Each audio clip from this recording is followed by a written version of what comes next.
Then I saw a great white throne, and him who sat on it, from whose face the earth and the heaven fled away, and there was found no place for them. ఈరోజు అమూల్యమైన అవకాశంలో మనమందరము వాక్యం సన్నిధిని సురక్షితంగా చేరుకొని ఉన్నాము. మనం ఈరోజు చెప్పుకునే అమూల్యమైన పాఠము దేవుడిచ్చు లోన్, సులభ వాయిదాలతో ఈఎంఐలు. మనుషులందరూ ఏదో ఒక పని చేసుకుంటున్నప్పుడు కొంచెంగా ధనం వస్తూ ఉంటుంది వాళ్ళకి, లోకంలో అవసరతలన్నీ తీర్చుకోవాలంటే. ఆ పని కాస్త స్టాండర్డ్గా చూపించుకొని మరి ఆ శాలరీ మీద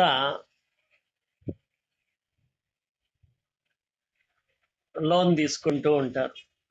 శాలరీ మీద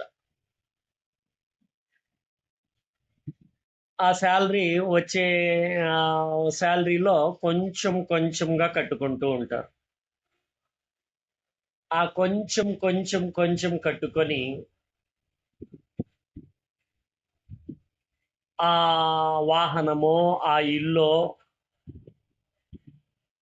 వాయిదాలన్నీ కట్టేసిన తర్వాత తమ సొంతం అయిపోతుంది. అది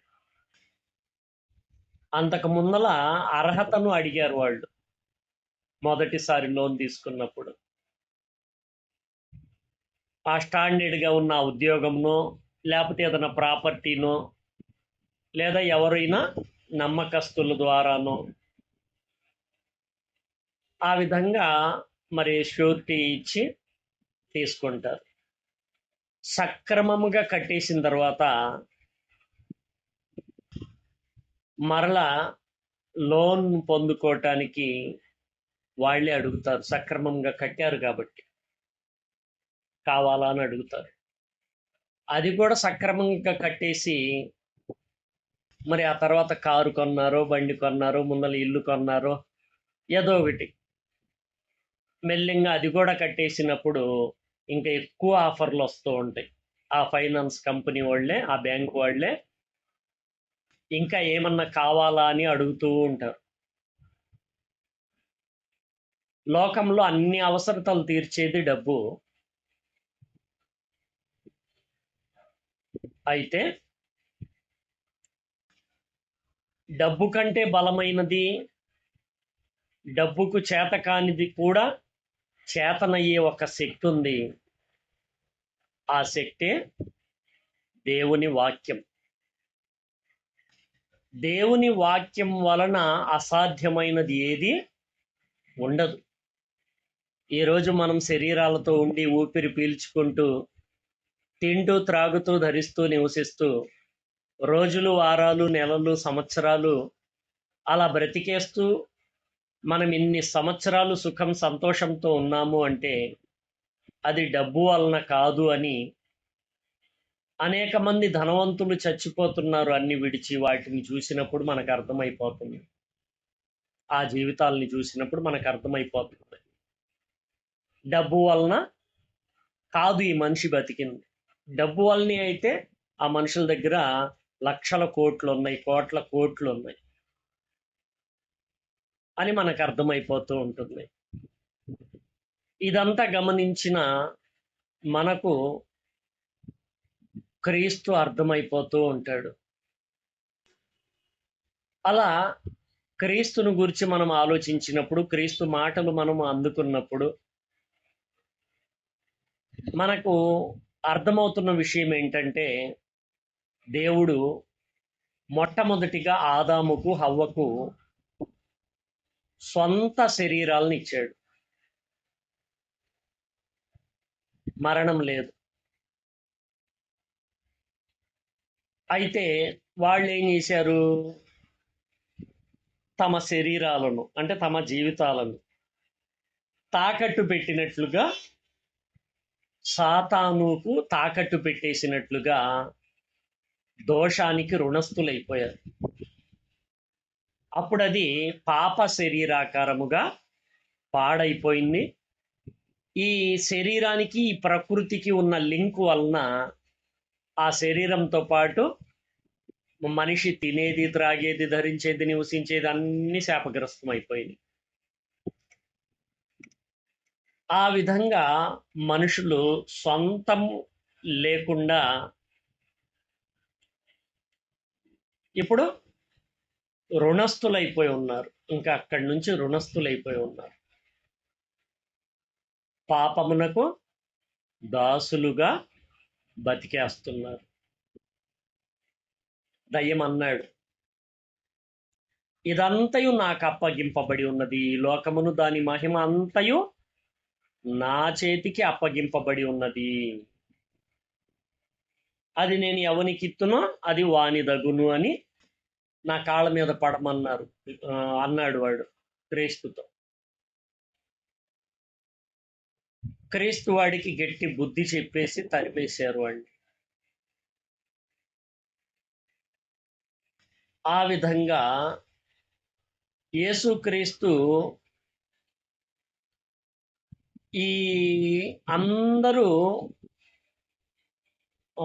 బాకీ పడిపోయి ఉన్నారు కాబట్టి పాత నిబంధన కాలం అంతా ఎలా నడిచింది అని అంటే, అందరినీ రక్షించటానికి దేవుడే దిగి వస్తున్నాడు, దిగి రావాలి, దిగి వస్తాడు అనే ఒక ఆలోచనలతో నింపబడ్డారు. ఆశగా ఎదురు చూస్తున్నారు. సృష్టికర్త విషయమై ధ్యాస పెట్టుకున్నారు వాళ్ళు. మొట్టమొదటిగా చనిపోయిన హేబేలు మొదలుకొని అందరూ రాబోయే విమోచకుడి గురించి ఎదురు చూశారు. అలాగా ఎదురు చూసి ఎదురు చూపుల్లో మరి ఆహ్వానించారు, వెల్కమ్ చెప్పారు యేసుక్రీస్తును. ఆ విధంగా వాళ్ళ దోష శిక్షలను ఇది మాకు జరగవలసినదే అని దేవుని వేడుకుంటూ ప్రార్థనలు చేస్తూ దేవుని మాట చొప్పున నడవటానికి తమ శక్తి చొప్పున ఎంతో కొంత ప్రయత్నాలు చేస్తూ ప్రవర్తిస్తూ వచ్చారు. అలాగా వాళ్ళందరూ ఆశಗಳಿಗೆ ఎదురు చూస్తూ వచ్చిన వాళ్ళు. అలా వాళ్ళు శిక్షలు అనుభవిస్తూ న్యాయముగా తీర్పు తీర్చువాడు దేవుడని, దేవుడిలో ఏ చెడుతనము లేదని, దేవుడు యథార్థవంతుడని తమ శక్తి చొప్పున ప్రకటిస్తూ ఆ విధంగా శిక్షకు లోబడుతూ వచ్చిన ఆ సందర్భంలో దగ్గర పడింది ఇంకా క్రీస్తు కన్యక గర్భవతి అయి ఆ గర్భవతిలోంచి బయటికి రావటానికి సమయం ఆసన్నమైన సమయంలో ఒక మాట అంటున్నాడు దేవుడు. రాయించాడు పాత నిబంధనలో. చూడండి, యెషయా గ్రంథము 40వ అధ్యాయము 1 నుండి చూద్దాము. మీ దేవుడు సెలవిచ్చిన మాట ఏదనగా, నా జనులను ఓదార్చుడి ఓదార్చుడి, యెరూషలేముతో ప్రేమగా మాట్లాడుడి. ఆమె యుద్ధకాలము సమాప్తమయ్యను, ఆమె దోష రుణము తీర్చబడేను. ఆమె దోష రుణము, రుణము అంటే ఏంటి? అప్పు. రుణం అంటే ఏంటి? అప్పు. ఆమె దోష రుణము తీర్చబడేను అంటే అప్పు తీర్చబడింది అని అంటున్నాడు. ఏ మాటకు ఈ మాట మాట్లాడాడో కిందకి వెళ్దాం. ఇంకా యెహోవా చేతి వలన ఆమె అంటే జనాంగం అన్నమాట, ఇజ్రాయెల్ జనాంగం గురించి మాట్లాడుతున్నాడు. ఆమె తన సమస్త పాపముల నిమిత్తము రెండింతలు పొందినను సమాచారము ఆమెకు ప్రకటించుడి. దేవుడు లెక్కిస్తున్నాడు మొత్తం మనుషుల దోషాలు. అలాగే రెండింతలంటే వడ్డీతో సహా కదా. ఇప్పుడు మనము అప్పు తీసుకుంటే ఏం చేయాలి? వాళ్ళకి మరి ఎగస్ట్రా కట్టాలి కదా. ఆ విధంగా ఈ దోష రుణము వాళ్ళు పొందిన ఆ శిక్షలు మరి రెండంతలుగా పొందారంట వాళ్ళు. అంటే నీ చేత్తోనే మేము శిక్షణ అనుభవిస్తాము అని కరుణించమని దేవుణ్ణి వేడుకుంటూ, ఇందాక అనుకున్నట్టు దేవుడు చెప్పినట్లుగా చేస్తూ, ప్రార్థనలు చేస్తూ, వేడుకుంటూ, ఆ విధంగా ఆలకించుడి, అడవిలో ఒకడు ప్రకటించుచున్నాడు. అంటే బాప్తిస్మిచ్ యోహాన్ గురించిన మాట ఇది. అంటే యేసుక్రీస్తు రాబోతున్న సమయం ఆసన్నమైంది అనే ఒక ప్రకటన ఇది. అర్థమైందా? ప్రకటించుచున్నాడు. ఎట్లనగా అరణ్యంలో యెహోవాకు మార్గము సిద్ధపరచుడి. ఎవరికి? యెహోవాకు మార్గము సిద్ధపరచుడు. ఇప్పుడు బాప్తిస్మిచ్ యోహాను ఎవరికి మార్గం సిద్ధపరిచాడు? క్రీస్తుకు. అంటే గత పాఠాల్లో విన్నారు కదా మీరు. ఎడారిలో మా దేవుని రాజమార్గము సరళము చేయుడి, ప్రతి లోయను ఎత్తు చేయబడును, ప్రతి పర్వతమును ప్రతి కొండను అణచవలెను, వంకరవి చక్కగాను కరుకైనవి సమముగాను ఉండవలెను. యెహోవా మహిమ బయలుపరచబడును, ఒకడును తప్పకుండా సర్వ శరీరులు దానిని చూచెదరు. ప్రియమైన దేవుని పిల్లలారా, దేవుడు గొప్ప ప్రణాళిక కలిగి ఉన్నాడు. అంటే గొప్ప కార్యాలు దేవుడు భూమి మీద తలపెట్టాడు. ఆ విధంగా యేసుక్రీస్తు వారిని ఆహ్వానించే క్రమంలో మనకు దానియేలు గారు కనబడుతున్నారు, అలా దావీదు గారు కనబడుతున్నారు, ఇలా ఎంతో మంది మనకు కనబడుతున్నారు. వేరే వేరే పాఠాలు విని ఉన్నారు మీరు. అంటే యేసుక్రీస్తు పునరుద్ధానంను గూర్చి ముందలే ఎరిగి దావీదు గారు ప్రకటించారని కూడా మనకు రాయబడింది స్పష్టంగా. అంటే యేసుక్రీస్తు తిరిగి లేచేశాడని కూడా ప్రకటించేశాడంట. ఎవరు? దావీదు. ఇప్పుడు దానియేలు గారు కూడా. ఈ విధంగా చాలా మంది ఇంకా చాలా మంది ప్రకటించేశారు. ఆ విధంగా యోబు గారు ప్రకటించేశారు, నా విమోచకుడు భూమి మీద నిలుస్తాడని, ఆయన సజీవుడని, ఇలాంటి మాటలు మాట్లాడారు. తెలుసు కదా, విన్నారు కదా మీరు గతంలో. ఆ విధంగా వీరందరూ ఎదురు చూస్తూ ఆహ్వానిస్తూ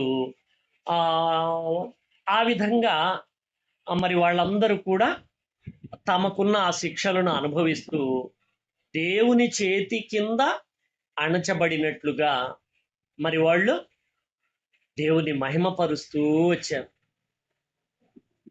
ఆ విధంగా ఒకానొక సమయం వచ్చేసింది, యేసుక్రీస్తు వారు భూమి మీదకి రావటము జరిగింది.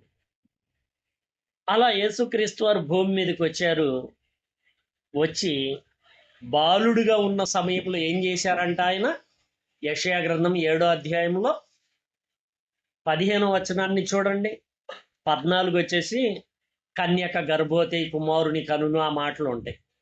15వ వచనం చూడండి. ఆ బాలునికి తెలివి వచ్చినప్పుడు అన్నాడు. అంటే కీడును విసర్జించుటయు మేలును కోరుకునుటయును చేశాడంట. ఆ బాలుడికి తెలివి వచ్చినప్పుడు క్రీస్తు ఆ బాల్యంలో ఏం చేశాడంట? ఆయన కీడును విసర్జించుట, మేలును కోరుకొనుట. అంటే అర్థం ఏంటి? యేసుక్రీస్తు నాన్నలో నుండి అమ్మలోనికి రాలా, డైరెక్ట్ పరలోకము నుండి అమ్మలోనికి వచ్చాడు.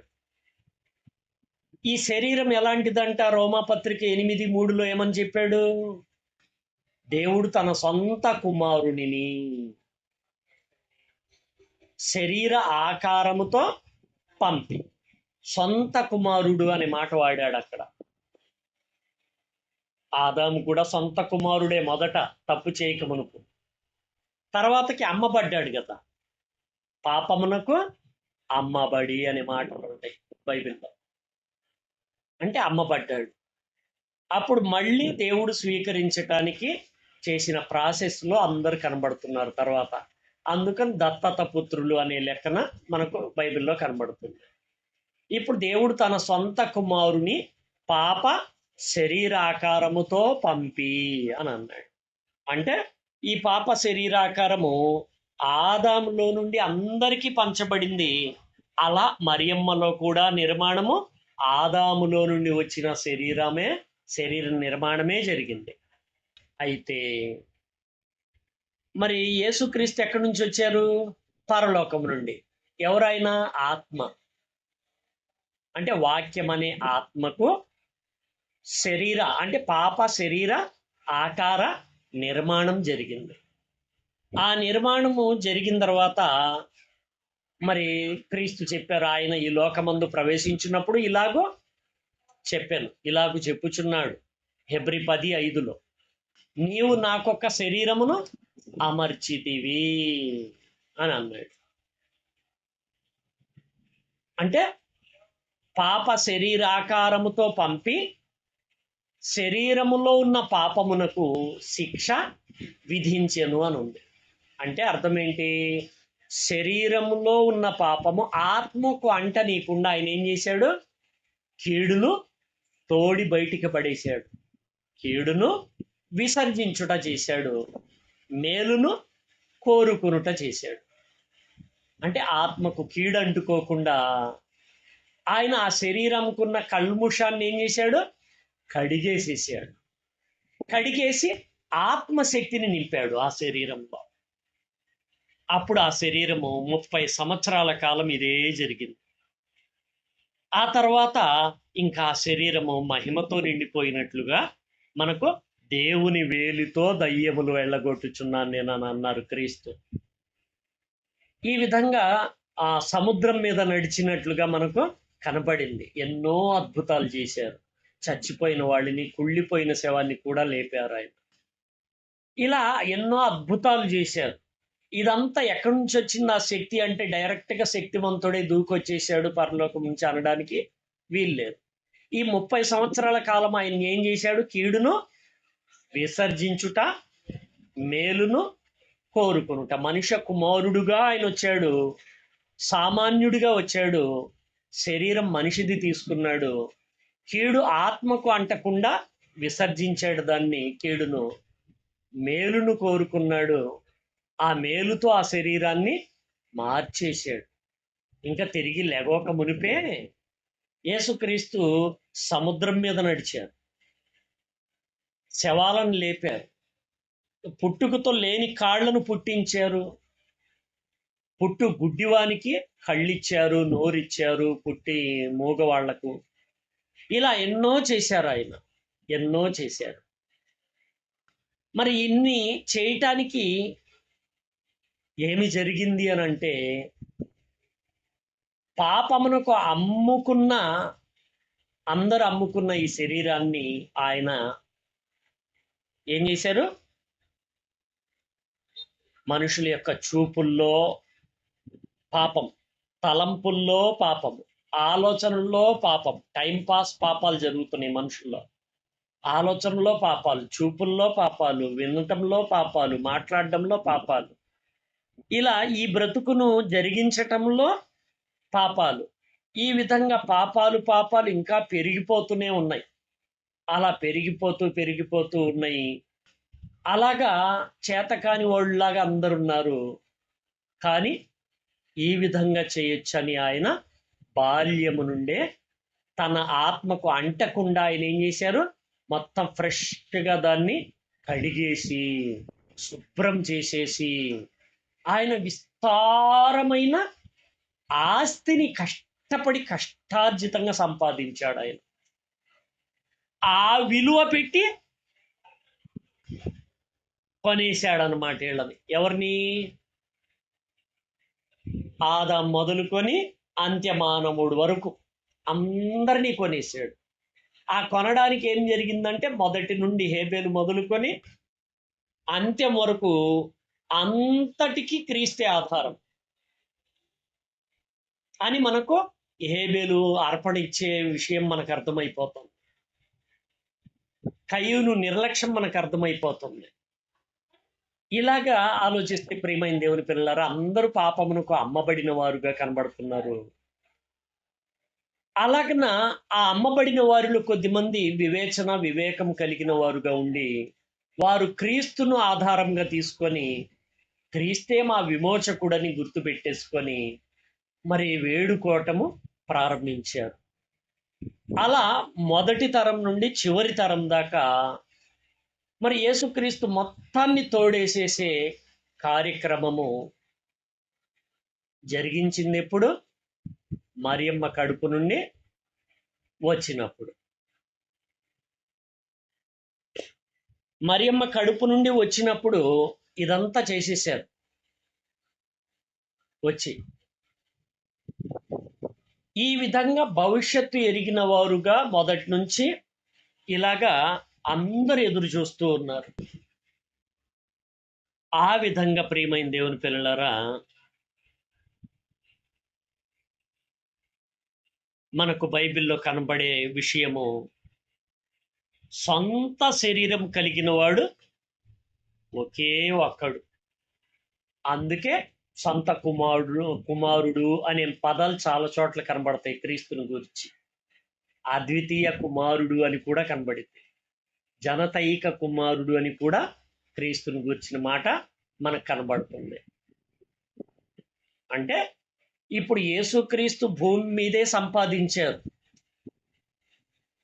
ఏంటి ఆయన సంపాదించింది అంటే సత్క్రియలు అను ధనము అని ఉండిద్ది బైబిల్లో. అలా ఆయన సంపాదించిన ఆ సత్క్రియలు అనే ధనం ఎంత గొప్పగా ఉంది అనేది రోమా పత్రిక 11వ అధ్యాయము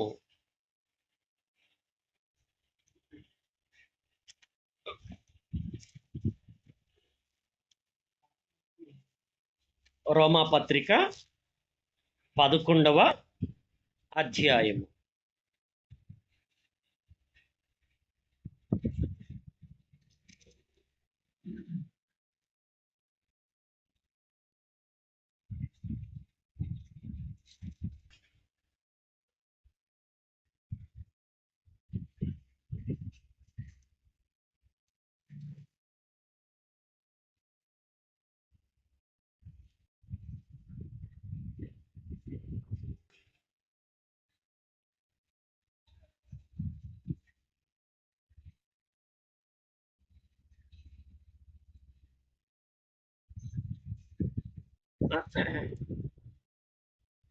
ఉండండి, రోమా పత్రిక కాదు,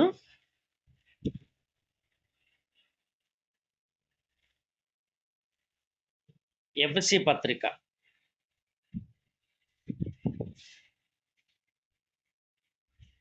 ఎఫెసీలకు రాసిన పత్రిక 3వ అధ్యాయము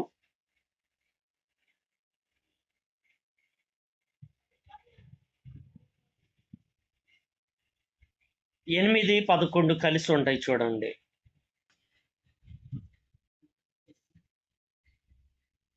దేవుడు మన ప్రభు అయిన క్రీస్తు యేసునందు చేసిన నిత్య సంకల్పము చొప్పున, అంటే తండ్రి అయిన దేవుడు యేసు క్రీస్తునందు చేసిన నిత్య సంకల్పం ఎప్పుడు చేశారు?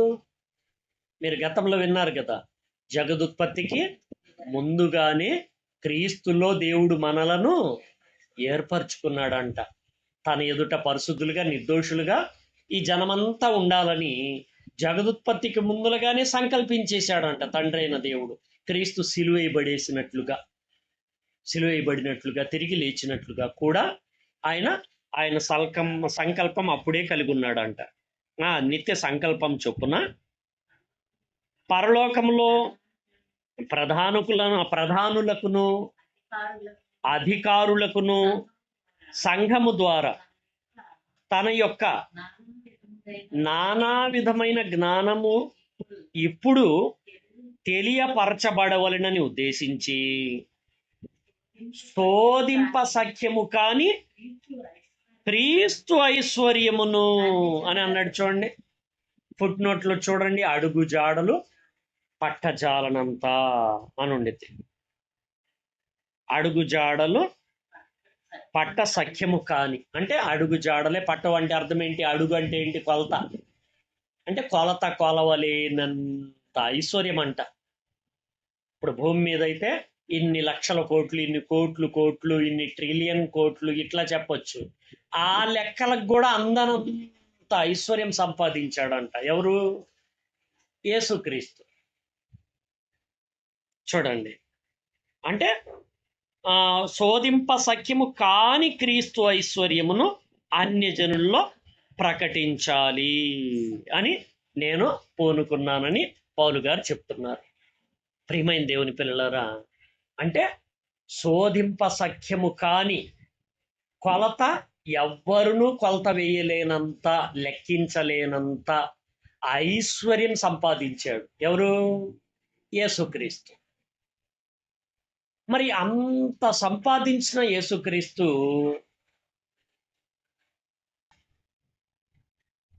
యేసుక్రీస్తుకు అంత శక్తి ఉందని ముందలే తెలిసిన తండ్రైన దేవుడు క్రీస్తు చేతులతోనే ఆకాశము తయారు చేయించాడు, అన్ని తయారు చేయించాడు.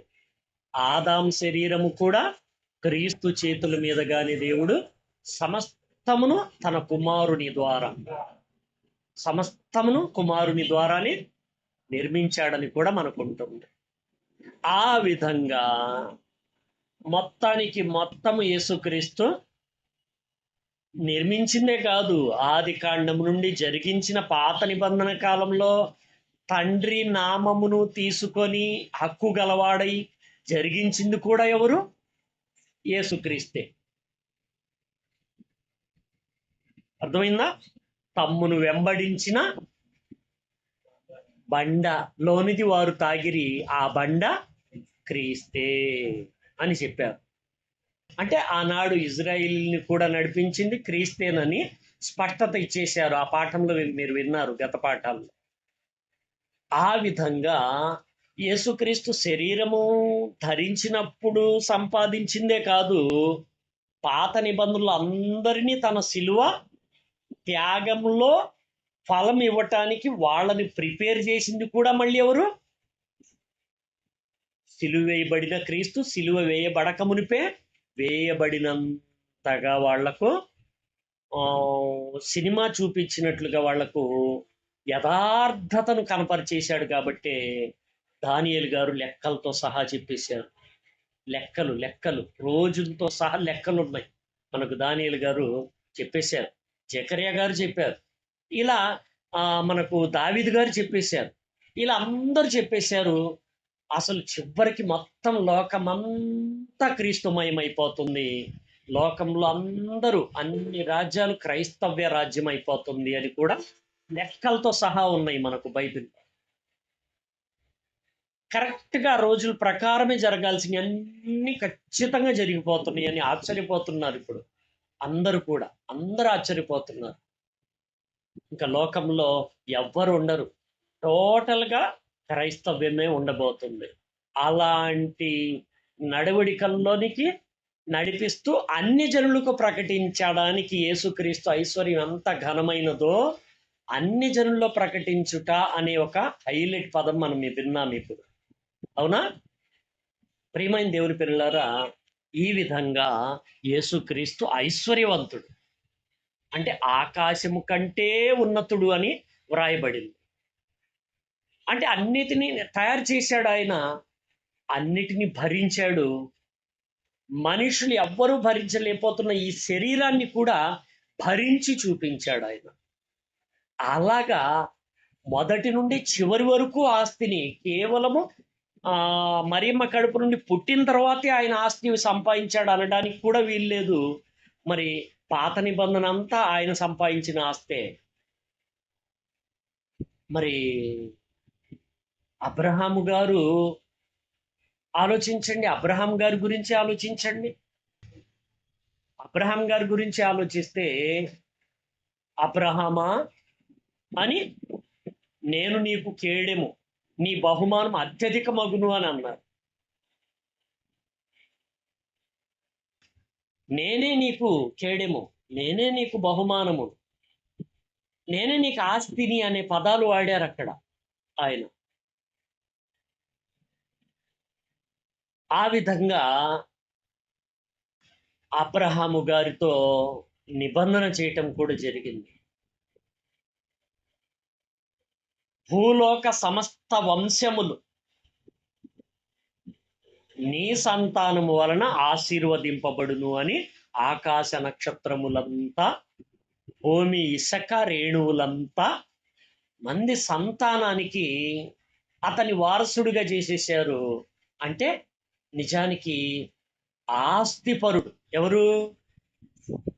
అబ్రహాము గారు. ఇంకా ఇసాకే పుట్టల. అప్పటికి ఇసాకే పుట్టల. ఇసాకే పుట్టనప్పుడు అబ్రహాము గారు పునాదులు గల పట్టణమైన పరలోక పట్టణం గురించి ఎదురు చూశాడు. ప్రియమైన దేవుని పిల్లలారా, అలా ఎదురు చూపు చూసిన ఆ అబ్రహాము యొక్క ఆశ, ఆసక్తి ఏంటో తెలుసా? ఆ పునాదులు గల పట్టణం అంటే ఏంటి? మనుషులే. మళ్ళా మేడలు మిద్దులు కాదు. దేశం అంటే మట్టి కాదు, మనుషులు. అవునా? దేశం అంటే మనుషులా మట్టా? మనుషులు. బిల్డింగ్లు కాదు. పట్టణం అంటే బిల్డింగ్ కాదు. అర్థమైందా?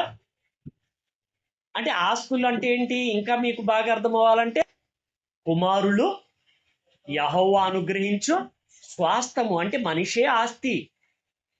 కుటుంబంలో చూడండి, బిడ్డ పుడితే ఆస్తి అనే ఆలోచనలు ఉంటాయి వాళ్ళకి.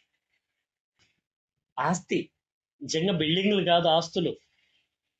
మనుషులే మనుషులకు ఆస్తులు. అలా అబ్రహాము గారికి మరి ఎలాంటి ఆస్తిని ఇచ్చాడు ఆయన? అంటే అబ్రహాము గారికి లోన్ ఇచ్చాడు. మీరు ఒక మాటగా చెప్పాలంటే, ఇందాక ఉద్యోగాల గురించి మాట్లాడుకున్నాం కదా మనము. ఒక మనిషికి పని ఉందని తెలిస్తే ఆ ఉద్యోగము స్థిరమని నిరూపించుకుంటే ఆ మనిషి, అప్పుడు అతనికి జీతం మీద ఈఎంఐలు కట్టించుకోవటానికి ఆ ఫైనాన్స్ కంపెనీలు ఏం చేస్తారు? నువ్వేం చేస్తావు ఏంటి అని రాపించుకుంటారు కదా. అలాగన ఆ అర్హత మీద అతనికి లోన్ ఇస్తారు. ఆ లోన్ సక్రమంగా కట్టేసినప్పుడు ఈసారి ఇంకా అయ్యి అడగకుండా ఈ కట్టిన ఆ మంచితనాన్ని తీసుకొని ఇంకాస్త ఎక్కువ ఇస్తారు. అలా ఒక్కొక్కటి సొంతం చేసుకుంటూ వస్తూ ఉంటాడు ఆ మనిషి. అలాగే అబ్రహాము గారికి ఈ ఆశీర్వాదం ఇవ్వక మునుపు అబ్రహాము గారికి ఇవ్వబడిన కొంచెం కొంచెం మాటల్లో నమ్మకస్తుడుగా కనబడ్డాడు. అబ్రహాము దేవుని నమ్మెను, అది అతనికి నీతిగా ఎంచబడింది. నీతి అనే ఆస్తిగా ఎంచబడింది. ఎవరికి? ధనవంతుడి దగ్గర ధనం ఉండిద్ది, నీతిమంతుల దగ్గర నీతి ఉంటుంది. ధనవంతుల దగ్గర ధనం ఎలా వచ్చింది? మనుషుల కోరికలు తీరిస్తే వచ్చేదే ధనం. అంతే కదా? మనుషుల కోరికలు తీరిస్తే వచ్చేదే ధనం. అప్పుడు ధనవంతులు. మనుషుల అవసరతలు తీరిస్తే వచ్చేదే ధనం. దేవుని అవసరతలు తీరిస్తే వచ్చేదే నీతి. ధనవంతుల దగ్గర ధనం ఉంటుంది, నీతిమంతుల దగ్గర నీతి ఉంటుంది. అలా నీతిమంతుడుగా అబ్రహాము గారు లోన్కి అర్హత అయ్యాడు. లోన్, దేవుడిచ్చిన లోన్. ఎలా వచ్చింది అతనికి లోను? అబ్రహాం గారికి 18వ అధ్యాయంలోని విషయం తెలుసు కదా మీకు. ఆదికాండం 18వ అధ్యాయంలోని దేవుడు అబ్రహామును గూర్చి చెప్పినది, అది అతనికి కలగజేయునట్లు అబ్రహాము తన పిల్లలను పిల్లల పిల్లలను యెహోవా మార్గమును గైకొనుటకు వారికి ఆజ్ఞాపించునని నేను ముందే ఎరిగి ఉన్నాను గనుక అని ఆశీర్వదించేశాడు. అంటే అప్పటి వరకు నమ్మకంగా నడిచిన దేవునికి ఈఎంఐలు కట్టాడు. ఎవరు? అబ్రహాం గారు. ఏంటి ఈ ఈఎంఐలు?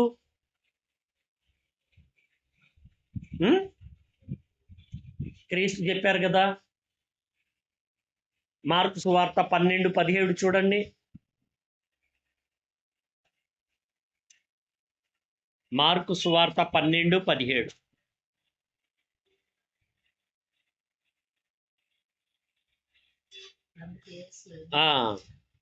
అందుకేసు కైసరివి కైసరుకును అంటే ప్రభుత్వానివి ప్రభుత్వానికి అని అర్థం. ఇది దేవునివి దేవునికి చెల్లించుడని వారితో చెప్పగా వారు ఆయన్ను గురించి బహుగా ఆశ్చర్యపడిరి. అంటే దేవునివి దేవునికి చెల్లించండి అని అన్నాడు. అంటే ఇప్పుడు అబ్రహాము గారు దేవునివి దేవునికి చెల్లించే ప్రయత్నంలో నమ్మకస్తుడుగా నిరూపించుకున్నాడు. నమ్మకస్తుడుగా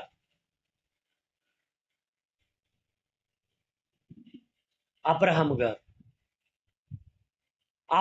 గారు దేవునికి నమ్మకస్తుడుగా అంటే ఇప్పుడు ఫైనాన్స్ కంపెనీలు చూడండి, ముందల మరి ఆ పనిని ఆధారం చేసుకొని తీసుకుంటారు కదా.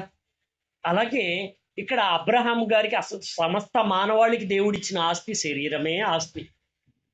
ఈ ఆస్తిని వాళ్ళు ఏం చేసేసారు? కుదవబెట్టేశారు, పాపానికి అమ్ముకున్నారు. మరి దేవుని మాటలు దేవుడు కృపగా అర్హత లేని వాళ్ళకి ప్రకటించినప్పుడు అందుకున్న వాళ్ళలో మరి ఈ అబ్రహాము గారు గొప్పగా కనబడుతున్నారు. అలాగా అందుకున్న అబ్రహాము దేవుని మహిమను దేవునికి చెల్లించేలా తాను అనుభవిస్తున్న ప్రతి సుఖానికి ప్రతి సంతోషానికి దేవుని అవసరతలు తీర్చేలా ఆయన ముందలగా కనబడ్డాడు దేవునికి. అప్పుడు దేవుడు ఇతన్ని మెచ్చి ఇతనికి ఆశీర్వాదం అన్ని తరాల్లోనూ ఆశీర్వాదం. అంటే ఇప్పుడు అబ్రహాము తీసుకున్న లోనుకి మనం ఈఎంఐలు కడుతున్నాం. ఇప్పుడు అర్థమవుతుందా? అంటే బాప్తీసం పొందిన వారందరూ అబ్రహాము సంతానము అని గలతీ పత్రికలు చెప్పేశాడు కదా. ఇలా ఈ అబ్రహాము సంతానం ఏం చేస్తున్నారు? దేవునికి మహిమను చెల్లిస్తున్నారు. అంటే దేవునివి దేవునికి చెల్లించాలి. దేవునివి దేవునికి చెల్లించాలి. ఇప్పుడు మీరు పాపమునకు దాసులై ఉన్నారు, మిమ్మల్ని నేను స్వతంత్రులుగా చేస్తాను అని అన్నప్పుడు మేము ఎవ్వరికి దాసులుగా ఎప్పుడు ఉండలేదే, మేము అబ్రహాము సంతానము అని అన్నారు వాళ్ళు గర్వపడి. అప్పుడు క్రీస్తు ఏమన్నారంటే, పాపము చేయు ప్రతివాడు పాపమునకు దాసుడు. మీరు అబ్రహాము సంతానమని మీరు చెప్పుకొనుచున్నారే, అబ్రహాము అలాగున చెయ్యలేదు, మీరు చేసినట్లుగా అబ్రహాము చెయ్యలేదు. అంటే అబ్రహాము పాపమునకు దాసుడుగా లేడు, దేవునికి దాసుడుగా పనిచేశాడు. అంటే దేవుని మహిమను దేవునికి చెల్లించాడు. కానీ మీరు దయ్యానికి చెల్లిస్తున్నారు. మీరు పాపమునకు దాసులుగా ఉండి మీరు మీ తండ్రి యగు వాడి ఆశలే నెరవేరగోరుస్తున్నారు. మీరు అంటే వాడికి చెల్లిస్తున్నారు మీరు. కానీ అబ్రహాం మాత్రము దేవునికి చెల్లించాడు అని క్రీస్తు స్పష్టంగా చెప్పేశారు అక్కడ. ప్రియమైన దేవుని పిల్లలారా, అలా అబ్రహాము గారికి ఇచ్చిన లోన్ ఏంటంటే, నీవు అబ్రహాము అనబడవు, నీవు అనేక జనములకు తండ్రి అగుదువు, గనుక నీ పేరు అబ్రహాము అనబడును అని అన్నాడు. అంటే ఇప్పుడు అనేక జనాల్ని తరాల ఆస్తిని ఇచ్చేసాడు. ఎవరికి? అబ్రహాము గారికి. ఏంటిది? లోన్. దేవుడిచ్చింది ఏంటది? లోన్. అది ఆ లోన్కి ఈఎంఐలు ఎలా? మహిమను చెల్లించే ప్రయత్నాలు, కృతజ్ఞతా స్తోత్రాలు చెల్లిస్తున్నారు అన్నమాట. అర్థమైందా? మరి అలాగా జనము కృతజ్ఞతా స్తోత్రాలు చెల్లిస్తున్న ఒక సందర్భం చూడండి. ప్రియమైన దేవుని పిల్లలారా, హోషేయ గ్రంథం చూడండి, 14వ అధ్యాయం. 14వ అధ్యాయము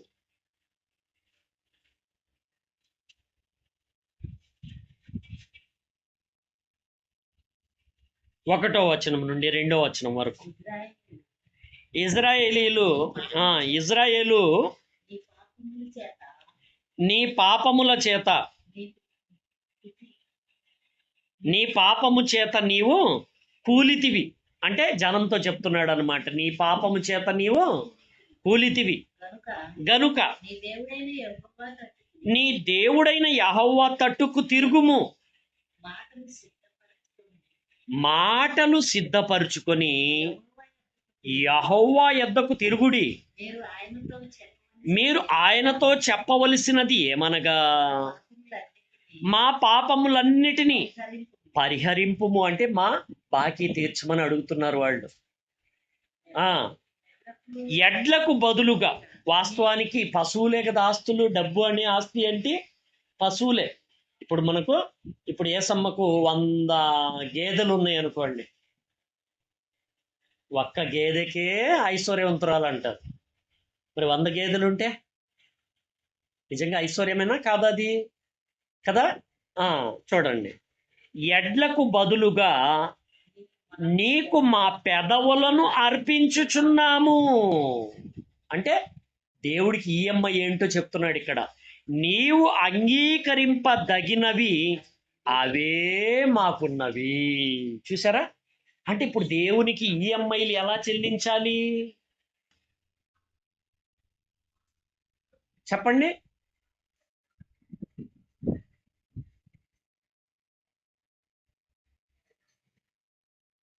పెదవుల సారం. అంటే ప్రియమైన దేవుని పిల్లలారా, మరి దేవునికి మనం ఈఎంఐలు ఎలా చెల్లించాలి? ఈ పెదాల సారం.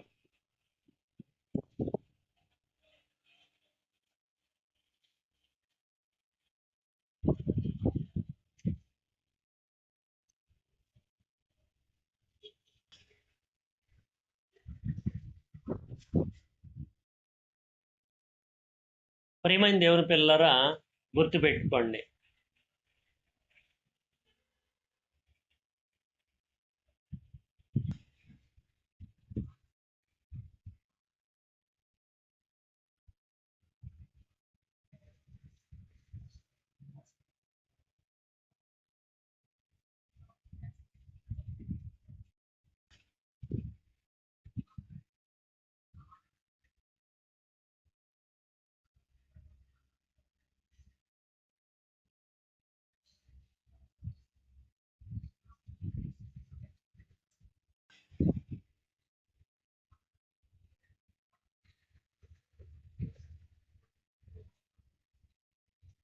కీర్తన గ్రంథము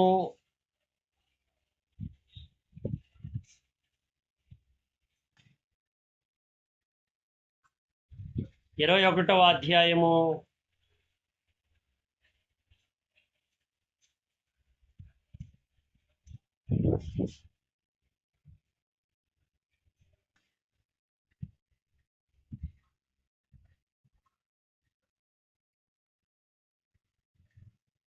21వ అధ్యాయము 2వ వచనం చూడండి.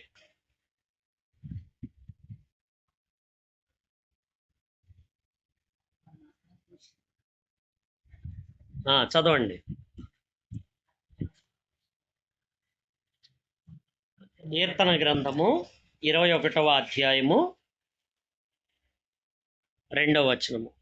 అతని మనోభీష్టము అంటే మనసులో ఉన్న ఇష్టము నీవు సఫలము చేయుచున్నావు. అతని పెదవుల నుండి వచ్చిన ప్రార్థన నీవు మానక అంగీకరించుచున్నావు. శ్రేయస్కరమైన ఆశీర్వాదములతో నీవు అతనిని ఎదుర్కొనుచున్నావు. అతని తల మీద అపరంజి కిరీటము నీవు ఉంచి ఉన్నావు. ఇక్కడ ఆలోచించండి. అంటే దేవునికి ఏం అర్పించాలి? ఈఎంఐలు ఎలా అర్పించాలి?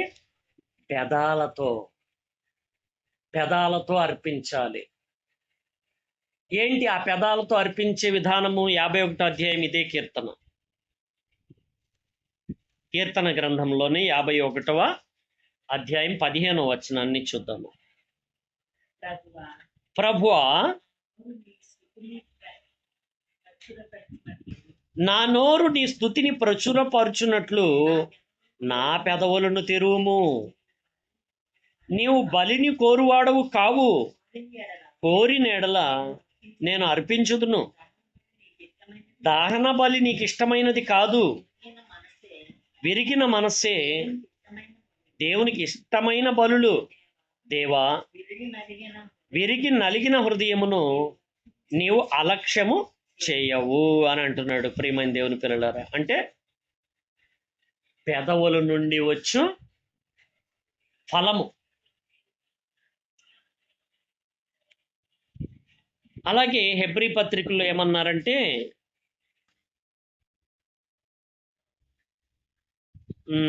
13:15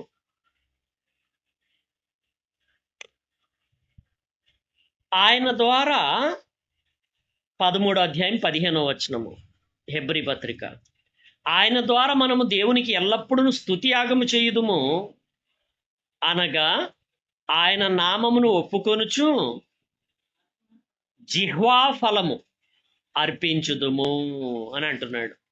జిహ్వా ఫలము అంటే నాలుక ఫలము. ప్రియమైన దేవుని పిల్లలారా, అంటే మన పెదాలతో మనము సువార్త ప్రకటించాలి, ప్రార్థన చేయాలి. అంటే దేవునిలో ఏ చెడుతనం లేదని ప్రకటించాలి, మనము ప్రవర్తించాలి. ఆ విధంగా మనుషులు దేవునికి ఈఎంఐలు, దేవుని మహిమను దేవునికి చెల్లించాలి. అలా చెల్లించటానికి తాను తన పిల్లల పిల్లలను ప్రిపేర్ చేశాడంట. ఎవరు? అబ్రహాం గారు. అలా ప్రిపేర్ చేసేటప్పటికి దేవుడు పట్టజాలనంత ఆకాశవాకిళ్లను విప్పి పట్టజాలనంత ఐశ్వర్యం ఇచ్చేసాడంట తన ప్రజలకి. అబ్రహాం గారికి ఇచ్చేసాడు. ఇది అందరికీ ఎవరిది వాళ్ళకు అందేలాగా పంపిణీ జరగాలి. ఆ విధంగా యేసుక్రీస్తు సఫలం చేశారు దీన్ని శరీర త్యాగంతో. అర్థమవుతుందా? ఈ విధంగా మనకు పవిత్రమైన పెదాలు ఇచ్చారు. పవిత్రమైన పెదవులు అని అన్నారు. పవిత్రమైన పెదవులు.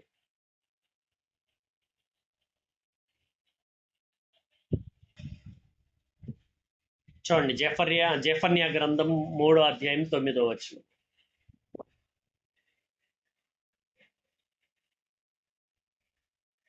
జెఫన్యా 3:9 చూద్దాము.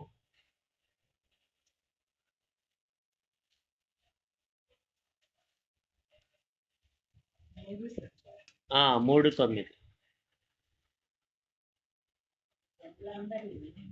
అప్పుడు జనులందరూ యెహోవా నామమును బట్టి ఏక మనస్కులై అని అన్నాడు. చూడండి ఇక్కడ, అంటే వాక్యాల్ని బాగా విని ఏక మనసు, విశ్వసించిన వారందరూ ఏక మనస్సు అయ్యి అనే మాటలు ఉన్నాయి కదా మనకు. ఏక మనస్కులై ఆయనను సేవించున్నట్లు నేను వారికి పవిత్రమైన పెదవులను ఇచ్చుదును. ఎందుకంటే సరిగ్గా కనపడకపోయిన పైన పదాలని బట్టి కింద పదం వాడాలి మనం. ఎందుకు వచ్చింది ఈ మాట మనకు అని ఆలోచించాలి. అలా కూడా కళ్ళు కనపడకపోయినా కూడా ఒకవేళ మనము మన నోట్లోంచి వచ్చిందని గమనించాలి మనం. చూడండి, అంటే దేవునిని సేవించున్నట్లు నేను వారికి పవిత్రమైన పెదవులను ఇచ్చేదను. అలాగా అబ్రహాము గారు దేవుణ్ణి సేవించటానికి పవిత్రమైన పెదాలు ఇచ్చేశాడు. అదే లోన్, అదే దేవుడిచ్చిన లోన్. ఆ పెదాలు పవిత్రంగా దేవునికి వాడితే అదే ఈఎంఐ. దేవునివి దేవునికి చెల్లించండి అని అన్నాడు. ఇప్పుడు మన ప్రార్థన ఎంత బలంగా పనిచేస్తుందో మీకు ఫోనుల్లో పెట్టాను నేను ఒక విషయం. చూశారు కదా మీరు. ప్రభా ఏంది వీళ్ళ గోల అని పని దేవునికి ప్రార్థన చేస్తున్నప్పుడు వెంటనే కార్యం చూపించేశాడు ఆయన.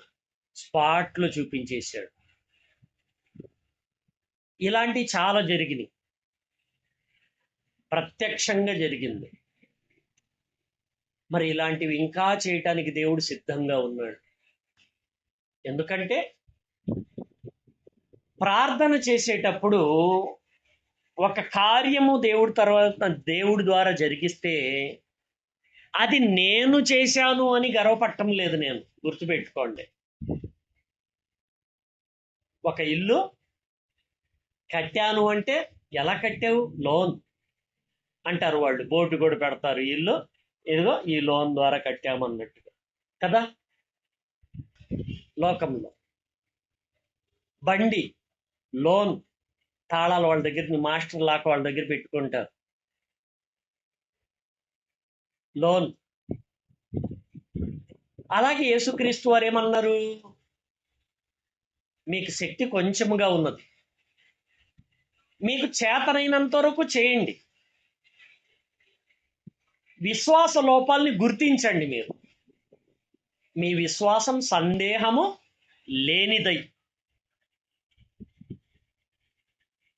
లేనిదైతే ఈ పర్వతాన్ని నువ్వు ఇక్కడి నుంచి లేచి సముద్రంలో పడు అంటే అది అలాగే జరిగిద్ది అని చెప్పి బలమైన మాట వాడారు ఆయన. ఆ మాట తర్వాత మీరు ప్రార్థనలో అడిగినవన్నీ జరిగినవని నమ్మిన ఎడల అవన్నీ అలాగే జరుగును అని చెప్పేశారు. అలా పోయిన ఆదివారము నానోడితో వచ్చిన ప్రార్థన ఇంకా పూర్తి అవ్వక మునిపే అక్కడ కార్యము జరిగిపోయింది. మీకు అందరికీ ఫోన్లో పెట్టేశాను. మరి ఇది ఎలా జరిగింది? నా సొంత శక్తి కాదు అది. చూడండి అపోస్తల కార్యాల్లో అలాగే జరిగిన ఒక అద్భుతం గురించి పేతురు గారు, యోహాను గారు ఏమని చెప్తున్నారు చూడండి. అపోస్తల కార్యములు 3వ అధ్యాయము.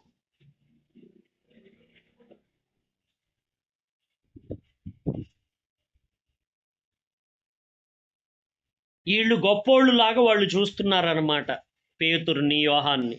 అప్పుడు పేతురు మాట్లాడుతున్నారు 3:12లో. పేతురు దీనిని చూచి ప్రజలతో ఇట్లా, నేను ఇజ్రాయేలీయులారా, మీరు వీని విషయమై ఎందుకు ఆశ్చర్యపడుచున్నారు? మా సొంత శక్తి కాదిది లోను అన్నాడా? మా సొంత శక్తి కాదిది. ఇప్పుడు నేను బండి కొన్న కొత్తలో అడిగారు కొద్దిమంది, లోనా క్యాషా అని అడిగారు. క్యాష్తోనే ఒక విశ్వాసి ద్వారా దేవుడు ఇప్పించాడని పన్నాను నేను. క్యాష్ సొంతం. అలాగే ఇక్కడ పుట్టు కుంటివానికి వెంటనే కాళ్ళు ఇచ్చేశారు వీళ్ళు, పేతురు, యోహాను. చాలా సంవత్సరాల నుంచి అందరు ఎత్తుకొని వచ్చి అక్కడ మెట్ల మీద పెడితే అడుక్కుంటున్నాడు, మళ్ళీ తీసుకెళ్ళి మళ్ళీ ఇంటి దగ్గర దింపుతున్నారు. పుట్టు గుడ్డువాడు. వెంటనే పేతురు, యోహాను అతనికి శక్తినిచ్చేశారు. ఇది వీళ్ళే చేశారని జనం వీళ్ళతో ఆశ్చర్యపడుతుంటే, ఇది మా సొంత శక్తి చేతనైనను, మా సొంత శక్తి చేతనైనను, భక్తి చేతనైనను. అంటే మా భక్తి గొప్పతనం అనుకోబాకండి, ఇది క్రీస్తు భక్తి, తండ్రి మీద క్రీస్తుకున్న భక్తి, క్రీస్తు సంపాదించిన సొంత శక్తి. ఇది మా భక్తి శక్తి కాదు, ఇది మా సొంత శక్తి కాదు.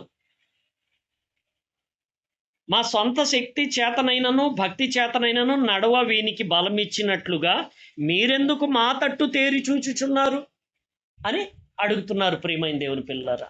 అలాగే నేను పవిత్రమైన పెదవులతో ప్రార్థన చేశాను అని అంటే అది నా గొప్పతనమా?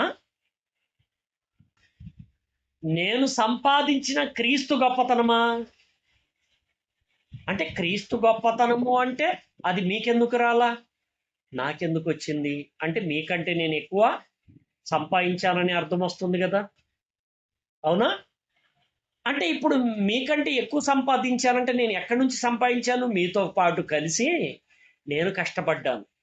మీరు కూడా పాలిభాగస్తులే. అర్థమవుతుందా? అంటే ఇప్పుడు మనమందరము సొంత శక్తితో కాదు. సొంత శక్తి కాకపోయినా లోన్ రావాలంటే అందరికీ రాదుగా. అందరికి వచ్చిందా లోను?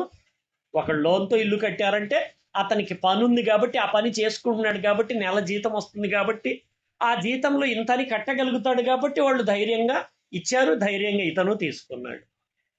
అవునా? సేమ్ అంతే ఇక్కడ కూడా దేవునికి నమ్మకం పుట్టించాం మనము. తర్వాతకి నేను పని పూర్తి చేస్తాను అనే ఒక ప్రార్థన నా నోటి నుంచి వెళుతుంది. మిమ్మల్ని అలాగే ప్రిపేర్ చేస్తున్నాను.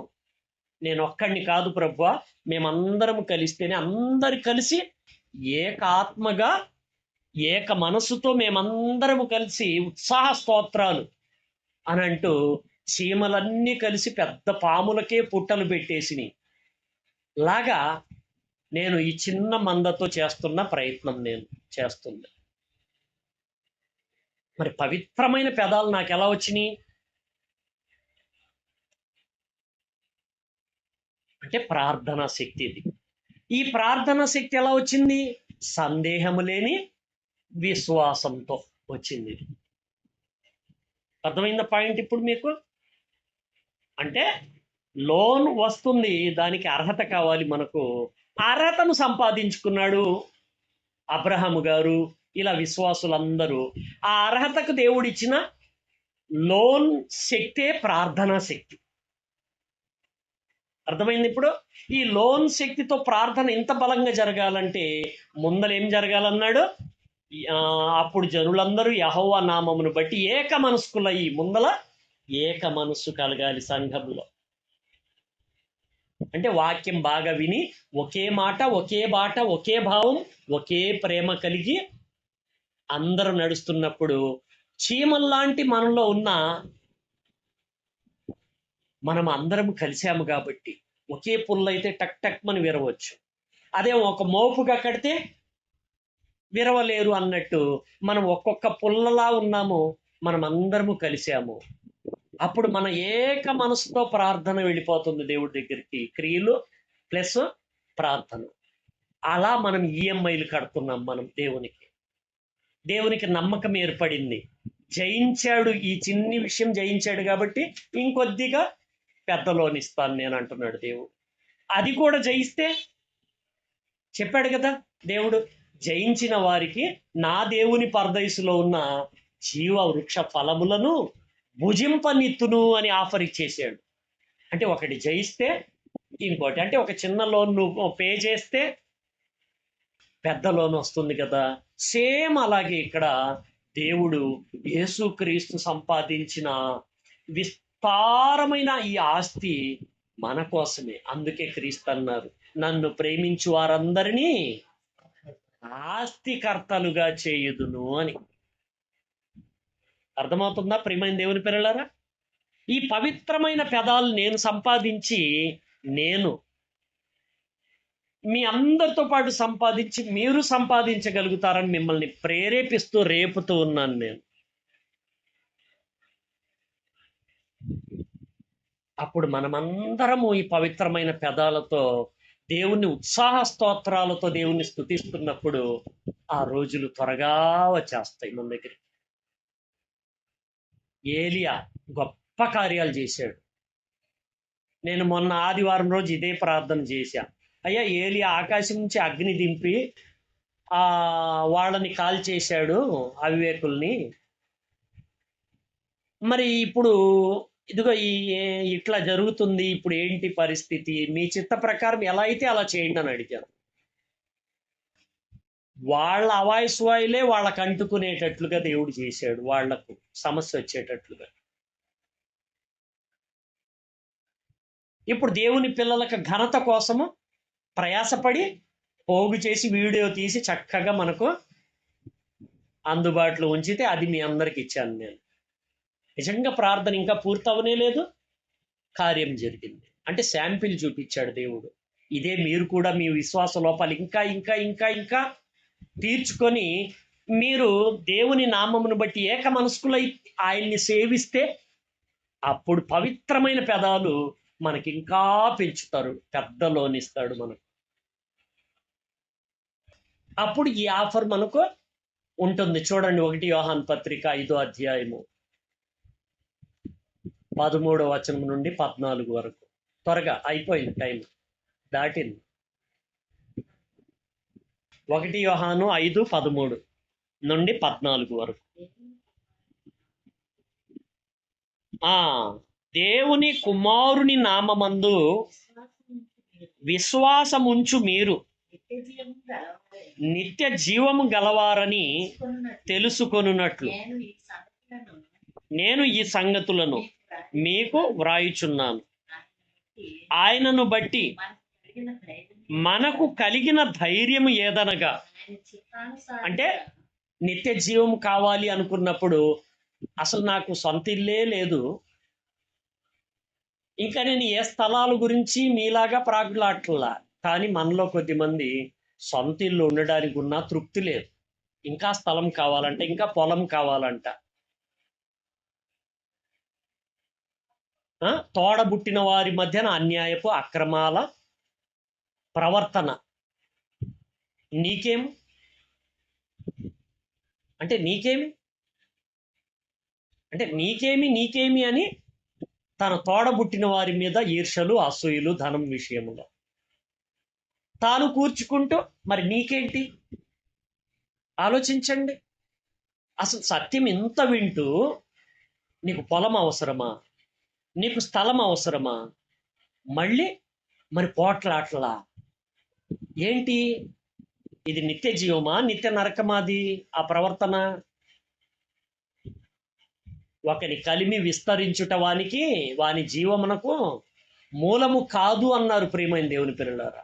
యేసుక్రీస్తు స్థలం సిద్ధపరచ వెళ్ళుచున్నానన్న మాట మీద నీకు నమ్మకం లేనప్పుడు నువ్వు నిత్య జీవం కోసము ఎదురు చూస్తున్నట్ట సంఘంలో ఉండి కూడా అదేందంటే నేను సత్యం పాటిస్తున్నానంటావు. నువ్వు ఏంటి సత్యం? ఇదా? నిత్య జీవము కోసం నువ్వు పరలోకంలో స్థలం కోరుకోవాలి, అవునా? మరి భూమి మీద స్థలం మీద ఎందుకు నీకు అంత? భూమి మీద స్థలం గొప్పదా? నీ పక్క సహోదరుడు గొప్పవాడా? ఆలోచించండి. ఆయన బట్టి మనకు కలిగిన ధైర్యం ఏదనగా, ఆయన చిత్తానుసారంగా మనం ఏది అడిగినను ఆయన మన మనవి ఆలకించును అనున్నది. మనం ఏమి అడిగినను ఆయన మన మనవి ఆలకించునని మనం ఎరిగిన ఎడల అన్నాడు. చూడండి ఇక్కడ పాయింట్. దేవుణ్ణి నేనేమి అడిగినా దేవుడు లోన్ ఇచ్చేస్తున్నాడు అంటే, నేను గతంలో లోన్ ఈఎంఐలు కట్టాను, ఇంకాస్త ఎక్కువ కడదాం ఇప్పుడు. నాకు భూమి మీద స్థలం ఎందుకు? భూమి మీద కాదు నాకు కావాల్సిన స్థలము. నేను స్థలం సిద్ధపరచా వెళ్ళుచున్నాను. నేనుండు స్థలంలో మీరు ఉండడానికి నేను వస్తాను. మళ్ళా నా ఎదుట నిలబడ్డానికి శక్తిని సంపాదించండి లోపు అని చెప్పి వెళ్ళారు క్రీస్తు. ఆ దేవుని చిత్త ప్రకారం మనం పనిలో ఉంటే ఈ అర్హత అన్నమాట ఈ ప్రార్థనలో. అర్థమవుతున్న పాయింట్? అంటే విశ్వాస లోపాలు ఉన్నాయి ప్రియమైన దేవుని పిల్లలారా మీలో. మనలో ఏదో ఒకటి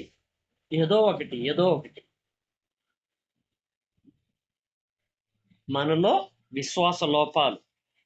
ఆ లోపాలను తీర్చుకునే ప్రయత్నంలో మనము ఎరిగి ఉంటే ఎరిగిన ఎడల అని అన్నాడు. చూడండి, మనము ఆయనను వేడుకొనినవి మనకు కలిగినవని ఎరుగుదు.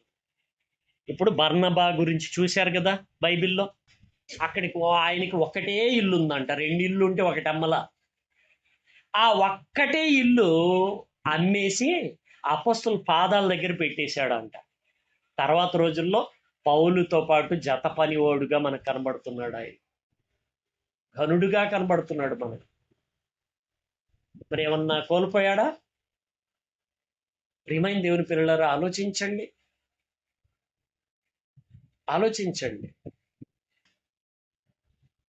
ప్రియమైన దేవుని పిల్లలారా, మరి ప్రార్థనా శక్తి, పవిత్రమైన పెదాలు మన సొంతం అవ్వాలంటే మనం అడగగానే దేవుడు చక్కగా మన మనవి ఆలకించిన విషయంలో మనకు ఆదరణ ఇవ్వాలంటే మనకి ఏమేమి అడ్డాలో. సందేహం అంటే ఏంటి అనుకుంటున్నారు? నువ్వు మనసులో ఊహించుకునేది కాదు సందేహము. నీ విశ్వాసంలో ఉన్న క్రియలు, లోపాలు నీకు తెలిసి కూడా నువ్వు వాటిని తీసుకోకపోవటమే సందేహంతో కూడిన విశ్వాసం. మత్తయిలో ఇందాక మాట్లాడుకున్నామే 21:21, అంటే నీ విశ్వాసం సందేహం లేని ఎడలా అని అన్నాడు కదా. ఈ చెట్టు కలిగినదే కాదు, ఈ కొండను చూచి నువ్వు సముద్రంలో పడద్రోయబడదు గాక అని చెబితే అది అలాగే జరుగును అన్నాడంటే సందేహం లేని విశ్వాసం. ఏంటి సందేహం లేని విశ్వాసము? క్రియలు కలిగిన విశ్వాసం. నీలో విశ్వాస లోపాలని నువ్వు గమనించుకొని దాన్ని తొలగించుకోవాలి నువ్వు. అది సందేహం లేని విశ్వాసం అవుతుంది. ఎవడైనాను ద్విమనస్కుడై ఉండిన ఎడల ప్రభు వలన తనకి ఏదైనా దొరుకునని అతడు తలంచుకొనరాదు అనేసాడు. అంటే నువ్వు అసలు తలంచుకోబాక ఇంకా అనేసాడు. కాబట్టి ప్రియమైన దేవుని పిల్లలారా, మిమ్మల్ని దూషించటం లేదు, నేను ద్వేషించటం లేదు, తరమటం లేదు. పిలుస్తున్నాను దేవునిలోనికి, ఇంకాస్త బలం తొడుక్కోండి అని అంటున్నాను. అర్థమైందా? మీ విశ్వాస లోపాలని దులుపుకోండి అని అంటున్నాను నేను. సహోదరుని ద్వేషించబాకండి అని అంటున్నాను. మనుషులే మనకు ఆస్తులు, గుర్తుపెట్టుకోండి. సంఘంలో ఉన్న మనుషులు ప్రథములు, మనకు ప్రథమంగా ఉన్న నిజమైన ఆస్తులు. సరేనా? సరే, అర్థమైందా? ఇప్పుడు దేవుడిచ్చు లోన్ ఏంటో అర్థమైపోయిందా? మనం కట్టవలసిన ఈఎంఐలు ఏంటో కూడా అర్థమైపోయినాయి కదా మీకు. ఇలా ఈ సమయాన్ని మనము ఈ అంశాన్ని ముగించుకుందాం. ముగింపు ప్రార్థన, ఆశీర్వాదము అందుకు